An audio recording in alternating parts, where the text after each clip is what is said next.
اعوذ باللہ من الشیطان اللعین الرجیم بسم اللہ الرحمن الرحیم الحمد للہ رب العالمین والصلاة والسلام علی اشرف الانبیاء والمرسلین سیدنا و مولانا بالقاسم محمد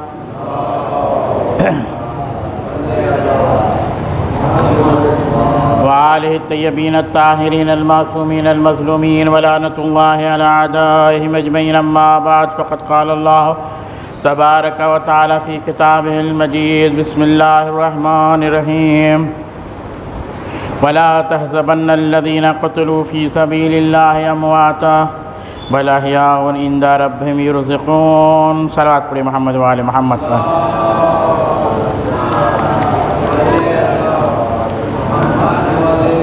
آپ حضرات سے التماس ایک مرتبہ سورہ حمد اور 3 مرتبہ سورہ اخلاص کی تلاوت فرما کہ سب سے پہلے ہدیہ حضرت مختار صفی کے لیے اور اس کے بعد مرحومہ ممتاز بانو بن پہ برکت علی وسایہ اور مرحوم نور علی ابن شعبان علی داؤدانی کی اور کل مرحوم مومن و مومنات کے لیے اور نور علی شعبان علی کے لیے 2 قرآن 41 یاسین 41 رحمان 41 ملک 41 مزمل 41 سورہ قدر 41 غریب سورہ غریب یا دعائے غریب 11 مرتبہ زیارت عاشوراء 11 مرتبہ دعائے کمیل 5 بار دعائے نور 1 بار دعائے سماعت اور 1 بار تسبیحات اور 1 دعائے مجیر۔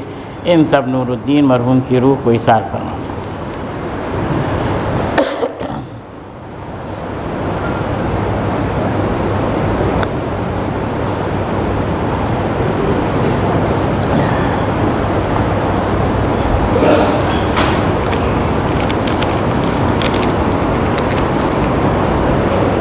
صلوات پڑھی محمد و آل محمد پر۔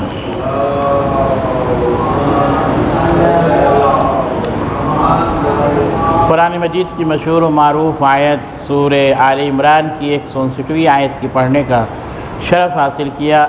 آیت بہت مشہور و معروف ہے جس میں پروردگار عالم ارشاد فرماتا ہے اور خبردار راہ خدا میں جو قتل ہو جاتے ہیں ہونے والے کو مردہ خیال نہ کرنا، وہ زندہ ہیں اور اپنے پروردگار کی طرف سے یہاں سے رزق پا رہے ہیں۔ یعنی حقیقت ہے کہ جو بھی راہ خدا میں شہید ہوتا ہے وہ مردہ نہیں ہوتا ہے بلکہ شہید کا رتبہ اسے ملتا ہے اور وہ پروردگار عالم کی بارگاہ سے اسے رزق حاصل ہوتا ہے۔ حقیقت ہے بہرحال ایک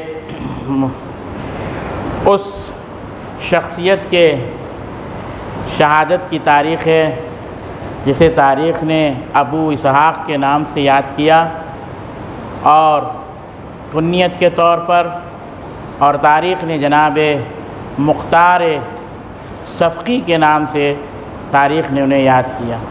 مختار کی حقیقت اور شخصیت محتاج تعارف نہیں ہے، مولا کے چاہنے والوں میں سے ہیں، اور حقیقت یہی ہے کہ مختار نے قاتلان حسین سے بدلہ لیا، اور حقیقت ہمارے سامنے کہ اس وقت جناب مختار نے قاتلان حسین کا بدلہ لیا کہ جب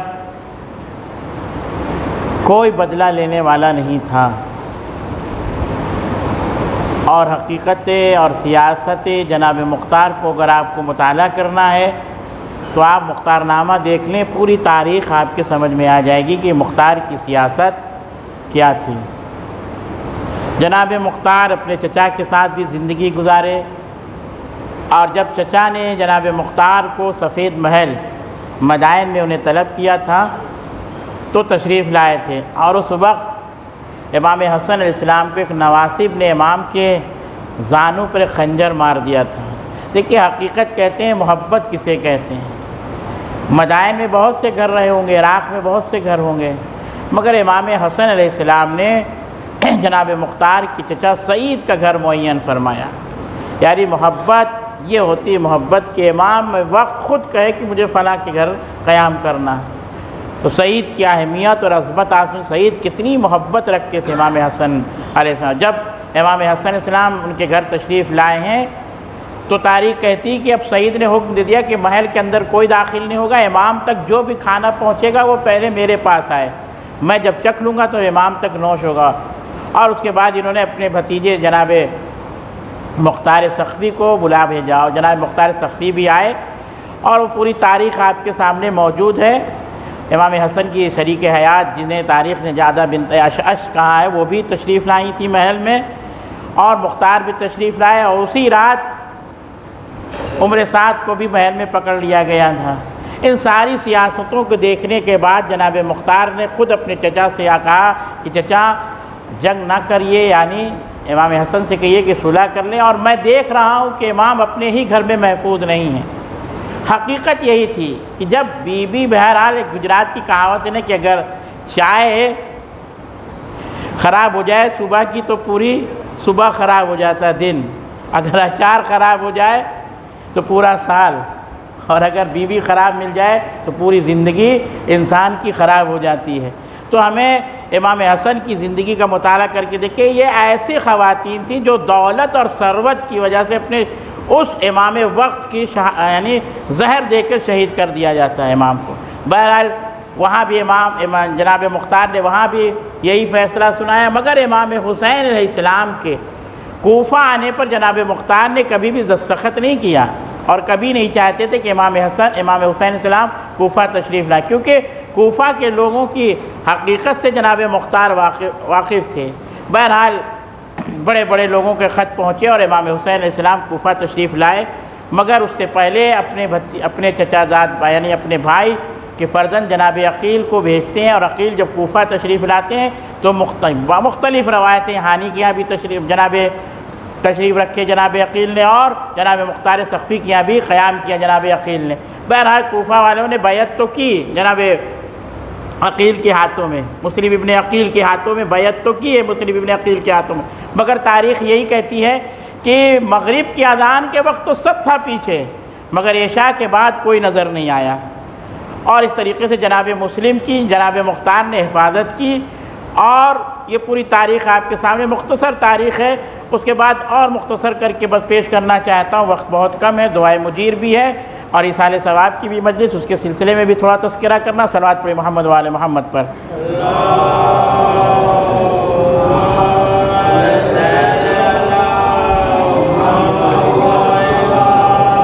اور اس طریقے سے امام سجاد کے پاس جب کوئی شخص پہنچا، یعنی منہال پہنچے، تو جناب مختار کے سلسلے میں جو لوگوں نے غلط فہمیاں، مختار نے جو انقلاب پیدا کیا تھا، اگر حقیقت دیکھا جائے ابھی خون حسین کا بدل نہیں ہوا ہے، بدلہ نہیں لیا گیا۔ جو منطق سے واقف وہ جانتے یہ بدلہ نہیں ہے، یہ شیعوں کے جو زخم تھا، جو دل میں لگا ہوا تھا، اسے مختار نے بھرا ہے، مرہم لگایا، اور جو خوف طاری تھا کہ ان ظالموں کا، اسے جناب مختار نے ختم کیا۔ بدل تو ابھی باقی ہے، ابھی تفسیر سورہ کوثر تو باقی ہے، ابھی ملائکہ کا جو نزول ہو رہا ہے، جو وقت کا امام ہے ابھی تو باقی، منتقم خون حسین تو اصل امام ہے، اور امام وقت نہیں۔ یہ مختار نے ہمارے دلوں میں جو زخم تھا اسے ایک مرہم بھرا اور قاتلان حسین کا بدلہ لیا، مگر مختار نے جو بدلہ لیا وہ بدلہ نہیں ہے۔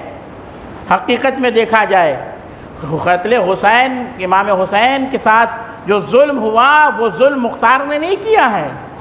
تاریخ یہی پڑھ کے لوگ پڑھتے، علماء بھی کہتے ہیں کہ ظلم کی انتہا تھی کربلا میں، جتنا انسان سوچ سکے اس سے بھی بڑا ظلم کربلا کے میدان میں ہوا تھا۔ اور جب یہی مختار نے جب انقلاب پیدا کیا، میں خروج نہیں کہوں گا، جب مختار نے انقلاب پیدا کیا، یا سار اللہ کا جب نعرہ بلند ہوا ہے کوفے میں، تو آپ پوری تاریخ اٹھا کے دیکھ سکتے ہیں کہ ابراہیم جو مالک اشتر کے فرزند تھے وہ بھی جناب مختار کے ساتھ تھے، اور اس طریقے سے قاتلان حسین کو چن چن کے، ایک ایک قاتلان حسین کو چن چن کے جناب مختار نے واصل جہنم کیا۔ جب جزر سامنے آیا جناب مختار کے سامنے، اور بہت سی تاریخوں میں ایک اور قاتل آیا جسے جناب مختار نے پوچھا کہ بتا تو نے کربلا کے میدان میں کیا کام انجام دیا تھا؟ اس نے کہا کربلا میں نے کوئی کام انجام نہیں دیا، میں کچھ نہیں، بس جب امام حسین مختار اگر تو سننا چاہتا ہے تو سن لے، جب امام حسین شہید ہو گئے اور جب لباس اتار لیے چھین لیے گئے امام حسین کی، تو میں جب پہنچا تو مجھے کچھ نہیں دکھائی دیا، کچھ نہیں ملا۔ میں نے دیکھا امام کے ہاتھ میں ایک انگوٹھی تھی اور میں نے بڑی کوشش کی کہ وہ انگوٹھی اتر جائے۔ صاحب مقاتل تحریر فرماتے کہ وہ انگوٹھی نہ اترا، اس نے اپنے خنجر نکالا اور امام حسین کی انگلیوں کو کاٹ کر اس انگوٹھی کو نکال لیا اس نے۔ یہ ظلم میں نے کربلا کے میدان میں کیا۔ اللہ اکبر! اگر حقیقت دیکھا جائے تو مختار کانپ اٹھے، آنکھوں سے آنسو جاری ہو گئے، کتنا ظلم امام حسین علیہ السلام پر۔ اور اس کے بعد مختار نے اسے واصل جہنم کیا، اور جزر سے جب پوچھا کہ تو نے کربلا کے میدان میں، کتاب البکا ایک کتاب ہے فارسی میں جس کے حوالے سے میں آپ کے سامنے پیش کرنا چاہتا ہوں، جزر سے پوچھا ہے جزر تو نے کربلا میں کیا کیا؟ کہا میں نے کچھ نہیں کیا، میں شب کے وقت میں نے دیکھا کہ ایک بیٹی ہے جو آواز دے رہی ہے، اپنے بابا کو آواز دے رہی ہے، تو میں نے 2 پتھر اٹھائے۔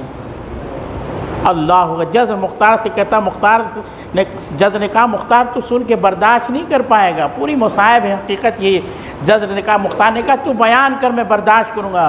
مختار سے جز نے کہا کہ میں نے 2 پتھر اٹھائے، ایک پتھر میں نے اٹھا کر حسین کی اس معصوم بچی کے گھٹنے پر مارا، اور اتنا تیز مارا کہ وہ بچی گر گئی کربلا کے میدان میں۔ اللہ اکبر! مختار یہ سننے کے بعد اسے واصل جہنم کہتے ہیں۔ یہ ایک ایک ظلم ہے۔ مگر عزیزو، آج جو دنیا جناب مختار کے سلسلے میں جو بھی پیغام، مجھے اس پر کوئی بات گفتگو نہیں کرنی ہے۔ جب امام جعفر صادق علیہ السلام سے کسی نے پوچھا، صلوات پڑھیں محمد و آل محمد پر،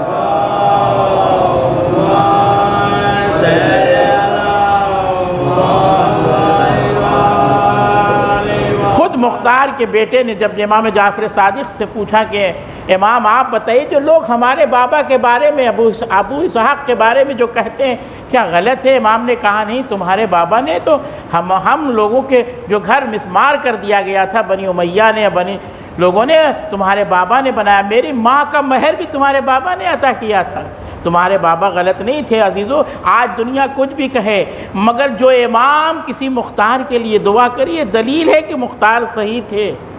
اور جب منہال پہنچے تو بس اپنی گفتگو تھوڑا سا اصال ثواب کے سلسلے میں گفتگو کرنا ہے۔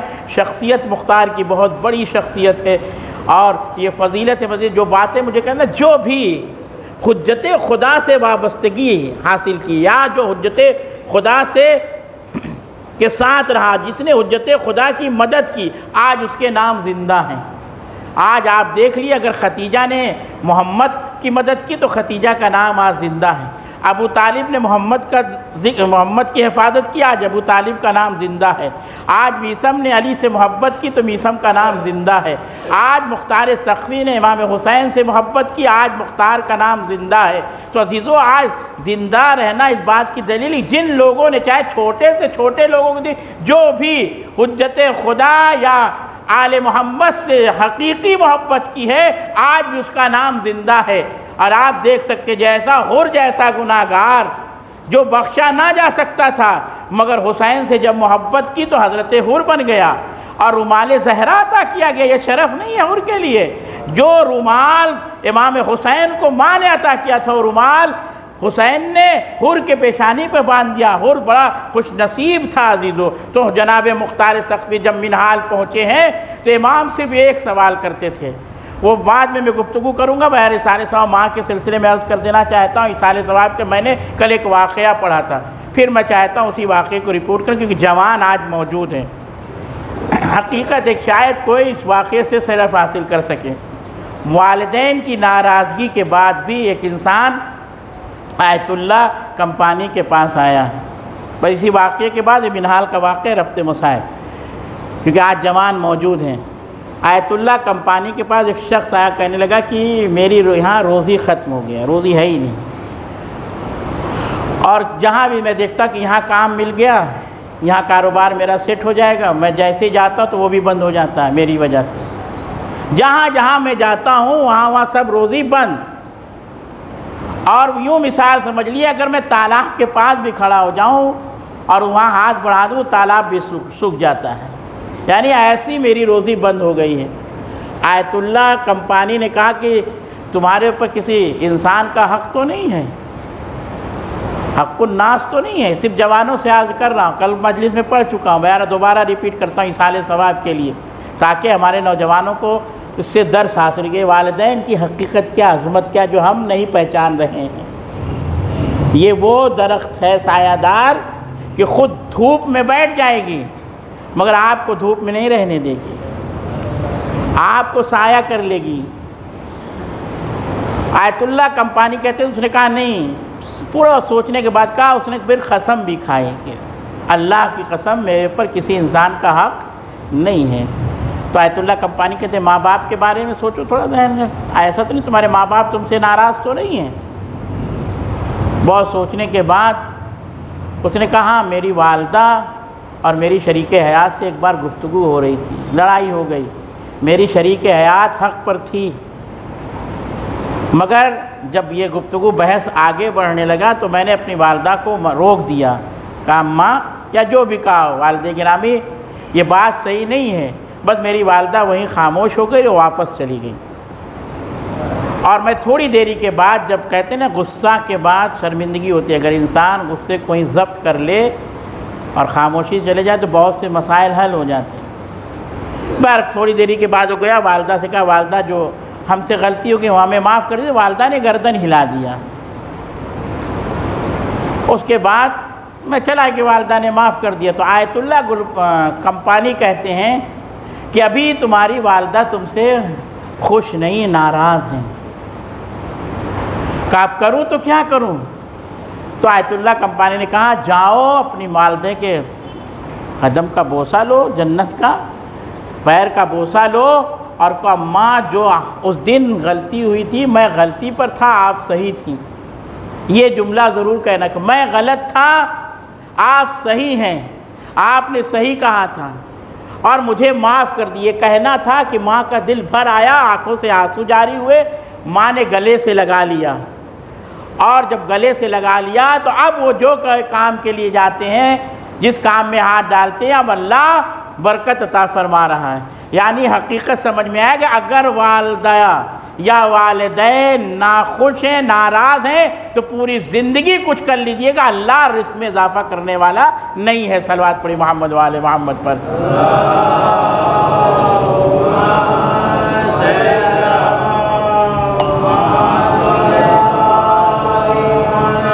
تو عزیزو ہمیں سوچنا چاہیے، غور و فکر کرنا چاہیے۔ بہرحال ایصال ثواب کے لیے اتنا کر، جب منہال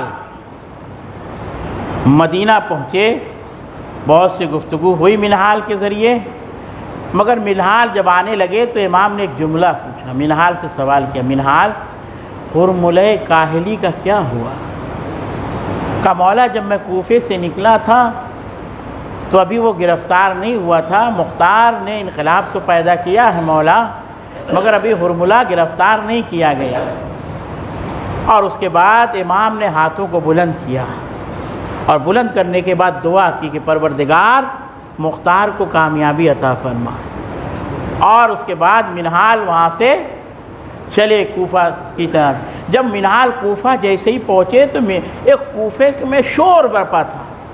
منہال آگے بڑھے اور مختار سخوی کو دیکھا، شور یہی تھا کہ ہرملہ کاہلی گرفتار کر لیا گیا ہے، اور مختار کی طرف دیکھ کے منہال مسکرا رہے تھے۔ مختار نے منہال کو بلا کے پوچھا منہال مسکرانے کا سبب کیا ہے؟ منہال نے کہا مختار جب میں وہاں سے چلا تھا تو میرے امام نے آپ کے حق میں دعا کی تھی اور ہرملہ کی گرفتاری کے لیے خدا کی بارگاہ میں بد دعا کی تھی، میرے آتے آتے خدا نے دعا کو قبول کر لیا ہے۔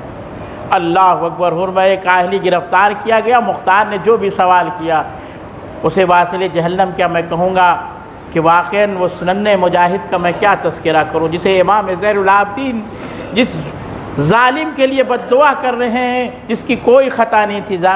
شاعر نے بھی کیا خوب کہا، آئے بن چلے چلا بھی گیا، زمیں ترس گئی اصغر کے نقش پا کے لیے۔ حقیقت یہ ہے عزیزو، یہ ننھا سا مجاہد جو کربلا کے میدان میں خود نہیں آیا بلکہ حسین لے کے آئے، جس کی ماں کا دودھ خشک ہو گیا تھا، اور آ کر کربلا کے میدان میں حسین کہتے ہیں فوج اشقیاء اس کی ماں کا دودھ خشک ہو گیا۔ ایک روایت پہ آپ کے سامنے پیش کرنا چاہتا ہوں کہ جب حور کا لشکر راستے میں حسین کے سفر کو روک لیا تھا کہ حسین کو ہم کربلا لے جائیں گے، جب لشکر ہر کے ایک ایسے شخص کو حسین نے پانی پلایا جو پانی نہیں پی پا رہا تھا۔ جب حسین اپنے اس بچے کو لے کے آئے، خدا لعنت کرے شقی پہ جسے حسین نے خود پانی پلایا تھا، آگے بڑھ کے کہتا ہے حسین پوری دنیا پانی پانی ہو جائے گی، میں آپ کے بچے کو ایک قطرے آب نہیں عطا کروں گا۔ اللہ اکبر، یہ ساقِ کوثر کا لال ہے جس نے صفین میں پانی کو آزاد کر دیا تھا، اس کا فرزند ہے عزیزو۔ تاریخ کہتی کہ حسین نے اپنے بیٹے کی طرف دیکھا اور کہا تو بھی حجت خدا کے فرزند ہو، تو بھی اپنی حجت کو تمام کر دے۔ اللہ اکبر۔ تاریخ کہتی ہے کہ علی اصغر نے اپنی سوکھی زبان ہونٹوں پہ پھیرنا شروع کیا، لشکر والے منہ پھیر کے رونے شروع کر دیتے ہیں۔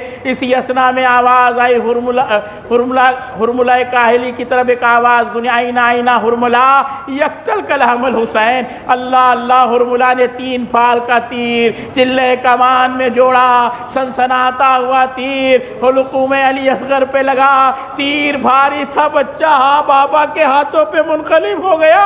اللہ اللہ، جب بچہ باپ کے ہاتھ پر منقلب ہوا، گرتے ہوئے خون کو حسین نے ہاتھوں میں لیا، آسمان کی طرف پھینکا، ندا آئی حسین یہ نہ خون کا ایک قطرہ میرے تک نہیں آنا چاہیے، نہ بارش نہیں ہوگی۔ زمین کی طرف پھینکنا چاہا، زمین نے بھی انکار کر دیا۔ بس عزیز و میر انیس یہاں عجیب فقرہ کرتے، حسین نے اس خون کو اپنے چہرے پہ ملا اور میر انیس کہتے انکار آسماں کو ہے، راضی زمین نہیں، اصغر تمہارے خون کا ٹھکانہ کہیں نہیں۔ انا للہ و انا الیہ راجعون، رضم بقضاہ تسلیما لعمرہ۔ اعوذ باللہ من الشیطان اللعین الرجیم، اللہم صل علی محمد و آل محمد۔